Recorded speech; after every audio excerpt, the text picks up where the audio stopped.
Welcome to The Explainer. I am super thrilled to have you here today because we are gearing up to unravel some of the most elegant, powerful rules that govern how absolutely everything in the universe moves.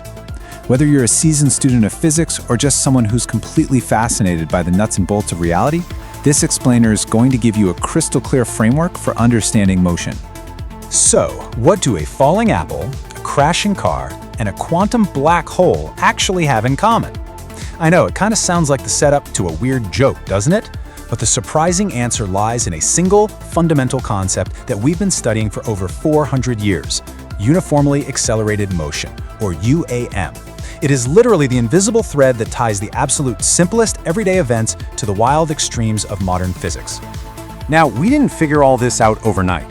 The journey actually started way back in the 14th century with scholastic philosophers at Oxford, a group known as the Oxford Calculators. Using pure geometric and logical reasoning, they deduced the Merton rule of uniform acceleration. Fast forward to the late 16th century, and you've got Galileo famously rolling balls down smooth inclined planes. He did this as a really clever way to quote-unquote dilute gravity, which let him measure time and distance using the pretty basic tools of his day. And finally, in 1687, Isaac Newton published his Principia Mathematica, giving us the rigorous calculus and laws of motion that completely cemented these ideas into the foundation of classical mechanics. Section 1. The Core 5. SUVAT. Let's look at the kinematics basics. To predict the future of a moving object, you really don't need infinite data. You actually only need the interaction of 5 simple variables. We call these the SUVAT variables. S is for displacement, U for initial velocity, V for final velocity, A for acceleration, and T for time. Now, what's absolutely crucial to note right off the bat is displacement. Displacement isn't just the total distance you've traveled, it's a directional vector. It's the shortest straight line from where you start to where you end up. And notice how almost all of these, displacement, the velocities, acceleration, they're all vectors, which means direction matters immensely. If you aren't assigning positive and negative signs to your directions, your math is going to fall apart. Time, of course, just marches on as our only scalar here. Okay, so before we dive into the math, we need to clarify what exactly uniformly accelerated motion means. The key word here is uniformly. It just means that the velocity changes by equal amounts in equal intervals of time. So if a car is accelerating at 3 meters per second squared, its speed goes up by exactly 3 meters per second every single second. And it doesn't matter if it's the first second of motion or the 100th, that rate of change remains completely, absolutely constant. Moving right along to Section 2. The 3 classic equations, the mathematics of motion. First up, we have V equals U plus AT. This one is incredibly elegant because it's really just the definition of constant acceleration restated. It tells us that your final velocity is simply your starting velocity plus the acceleration multiplied by the time you've been accelerating. It's a perfectly linear growth. If you start from a dead stop, U is 0, and your velocity just scales right up with time. Now, things get a little spicier with the second equation. S equals UT plus 1/2 AT squared. This one's all about displacement. Notice that first part, the UT? That's just how far you would travel if you never accelerated at all and just coasted at your starting speed. But the magic is in that second term with the time squared. Because time is squared, an object in free fall covers increasingly larger distances in successive seconds. A dropped ball might fall 5 meters in the first second, but then an additional 15 meters in the next and 25 meters in the third. That squared time factor completely dominates the motion. And that brings us to the third equation. V squared equals U squared plus 2AS. Do you notice what's missing here? Time. This equation brilliantly eliminates time from the picture entirely. Because out in the real world, you don't always have a stopwatch handy, right? Often, you only know how far something traveled and how fast it was going. So when you need to connect speed and distance, and you literally do not care how long the event took, this is your go-to formula. This perfectly summarizes our entire toolkit. For every single equation, exactly 4 variables are used and exactly 1 variable is completely eliminated. If you don't know the displacement, use the first one. Don't care about the final velocity, use the second. Don't have the time, use the third.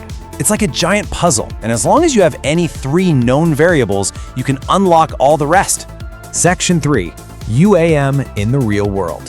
Let's see this physics in action. It is really easy to look at those formulas and just see a bunch of abstract letters. But let's look at visceral, high-stakes reality and prove exactly why this math matters to our everyday lives and, honestly, our safety. 64 meters. That is the stopping distance for a car traveling at 30 meters per second, which is roughly highway speed, if it slams on the brakes with a deceleration of 7 meters per second squared. We figured that out using our third equation, the one without time. Because the stopping distance scales with the square of the initial velocity, the math gets terrifying really quickly. If you double your speed from 30 to 60 meters per second, your stopping distance doesn't just double, it quadruples to over 250 meters. This is the exact, deadly, real-world mathematics of why speeding is so incredibly dangerous. We also see these exact same rules governing the world of sports and ballistics through projectile motion. The real genius of solving a 2D problem, like a thrown baseball, is breaking the motion into completely independent horizontal and vertical steps. Horizontally, there's zero acceleration, so the speed just stays constant. Vertically, gravity is constantly pulling down at 9.8 meters per second squared. By applying our UAM equations separately to the x and y axis, the motions combine independently to perfectly predict that beautiful parabolic arc. But here is what is truly fascinating about how far we've taken this. We go from 17th century physics modeling physical objects straight into cutting-edge 2024 computer science. Researchers right now working on versatile video coding, or VVC, are actually using uniformly accelerated motion models to compress digital video. They literally use UAM to track the complex motion fields of pixels, treating digital artifacts as if they were physical objects with velocity and acceleration. Doing this significantly reduces video compression bit rates. It's just staggering to think that a 400-year-old physics concept is heavily powering the next generation of streaming video. Section 4. Cosmic Extremes. What happens when classical physics breaks? Just when we think we have the universe perfectly figured out, we gotta pull the rug out. Let's zoom way out to the cosmic extremes, because there are places where Newton's classical rules completely break down.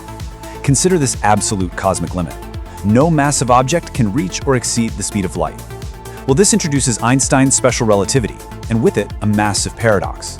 You see, under Newton's classical rules, if you apply a constant force to an object forever, its velocity just keeps growing linearly forever. Eventually, you would absolutely hit and exceed the physically impossible speed of light. So what in the world does constant acceleration even mean if there's a hard cosmic speed limit? Well, classical models predict parabolic motion, where speed grows infinitely, but relativity mathematically forbids breaking that limit. Instead, if an observer in a spaceship feels a constant, proper acceleration, meaning they just feel a steady push in the back of their seat, their path through spacetime isn't a parabola at all. Using what physicists call Rindeler coordinates, we see they undergo relativistic hyperbolic motion. Their velocity mathematically asymptotically approaches the speed of light, meaning it gets closer and closer and closer forever, but absolutely never, ever reaches it. Which brings us to the crucial point, Einstein's equivalence principle. Einstein had this brilliant realization that accelerating uniformly in a rocket ship out in deep, empty space feels locally identical to standing completely still in a uniform gravitational field right here on Earth. If you're locked in a closed box, no experiment you could ever perform inside that box could tell you whether you were accelerating upward at 9.8 meters per second squared or simply resting on the Earth's surface. Uniformly accelerated motion is the very conceptual gateway to general relativity, proving that acceleration and gravity are deeply, fundamentally connected. And that brings us to our final, truly mind-bending destination today, the Unruh effect. Quantum field theory actually predicts that an observer accelerating uniformly through what a stationary person sees as a totally empty, freezing cold vacuum will actually perceive a warm thermal bath of radiation. The temperature literally rises based on your rate of acceleration. So I want to leave you with this provocative question to ponder. If simply accelerating changes a cold, empty void into a warm bath of particles, does motion itself create reality? From Galileo's wooden ramps to the fiery horizons of quantum black holes, the simple mechanics of constant acceleration touch the very fabric of existence. Thank you for joining me on this explainer, and keep exploring.